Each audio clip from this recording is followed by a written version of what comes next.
প্রথমেই হাতে লেবু নিয়ে তোমাদের সামনে চলে এসেছি। লেবু দেখে বুঝতেই পারছো আজকে যে রেসিপিটা বানাবো তাতে লেবু লাগবে। এখানে রুই মাছের 4টে পিস নিয়েছি, তাতে নুন মাখিয়ে নেব। খুব ভালো করে ধুয়ে নিয়েছি।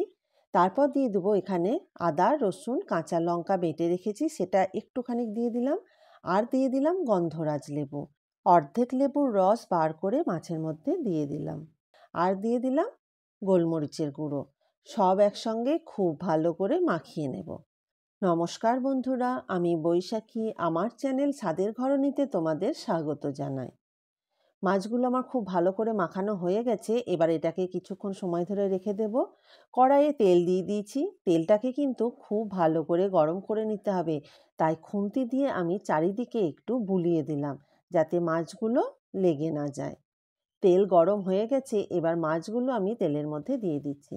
খুন্তির সাহায্যে এরকমভাবে দিলে তেলের ছিটে গায়ে পড়বে না। মাছগুলো উল্টে পাল্টে ভালো করে ভেজে নেব। আর আরেকটা জিনিস লক্ষ্য করো, এখানে আমি কিন্তু মাছের মধ্যে হলুদ ব্যবহার করিনি। আজকের রান্নাটাতেও আমি কিন্তু কোনো রকমভাবে হলুদ দেব না। মাছগুলো আমার ভাজা হয়ে গেছে। এবার মাছগুলোকে একটা প্লেটের মধ্যে আমি তুলে রাখলাম। এখানে তোমাদের একটা কথা বলে রাখি, মাছ ভাজার পর ওই যে মাছের বাড়তি তেলটা থেকে গেছে, ওই তেলের মধ্যেই আমি দিয়ে দিলাম আদা, রসুন, লঙ্কার পেস্ট। ভালো করে একটু নাড়াচাড়া করে তার মধ্যে দিয়ে দেব সামান্যতম জিরে গুঁড়ো, ওই 1 চামচের 4 ভাগের 1 ভাগ। দিয়ে দেব ধনে গুঁড়ো ওই একই পরিমাণে। আদা রসুনের পেস্ট আর গুঁড়ো মশলা দিয়ে খানিকক্ষণ ভালো করে নাড়াচাড়া করে নেওয়ার পর দিয়ে দিলাম এখানে টক দই। টক দইটা মোটামুটি আমি 3 চামচ মতো ব্যবহার করেছি। আর টক দইটা যখনই কড়াইয়ের মধ্যে দেব, তখনই কিন্তু গ্যাসের ফ্লেমটাকে লো রেখে দেব। আমার গ্যাসের ফ্লেম লোতে রেখেই কিন্তু মশলাটাকে কষে নিচ্ছি। আর যদি লোতে না রাখো তাহলে দানা দানা বেঁধে যাবে। মশলাটা ভালো করে কষানোর পর দিয়ে দিলাম অল্প একটু জল। খুব বেশি জল দেব না, কারণ গ্রেভি খুব বেশি করব না।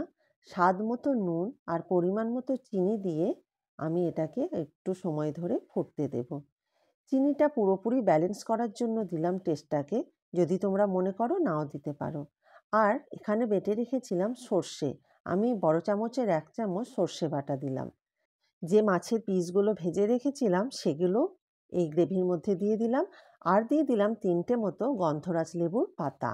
প্রথমেই দেখিয়েছিলাম লেবুর সমেত পাতা আমি কেটে রেখেছি, সেই পাতাগুলো দিয়ে দিলাম। আর দিয়ে দিলাম এখানে কাঁচা লঙ্কা। কাঁচা লঙ্কাগুলো মাঝ বরাবর ফাটিয়ে দিয়েছি। আজকের রেসিপির সবথেকে বড় আকর্ষণ গন্ধরাজ লেবুর রস, সেটাও দিয়ে ঢাকা দিয়ে এটা কিছুক্ষণ সময় ধরে রান্না করে নেব। গন্ধরাজ লেবুর পাতা আর লেবুর রস দিয়ে একটা সুন্দর স্মেল আসে, তাই আজকের রেসিপিটা হচ্ছে গন্ধরাজ রুই। তো বন্ধুরা, আজকের রেসিপিটা তোমাদের কেমন লাগলো কমেন্টে জানাবে। ভালো লাগলে চ্যানেলটাকে লাইক, শেয়ার, সাবস্ক্রাইব করে দিও। ভালো থেকো, সুস্থ থেকো।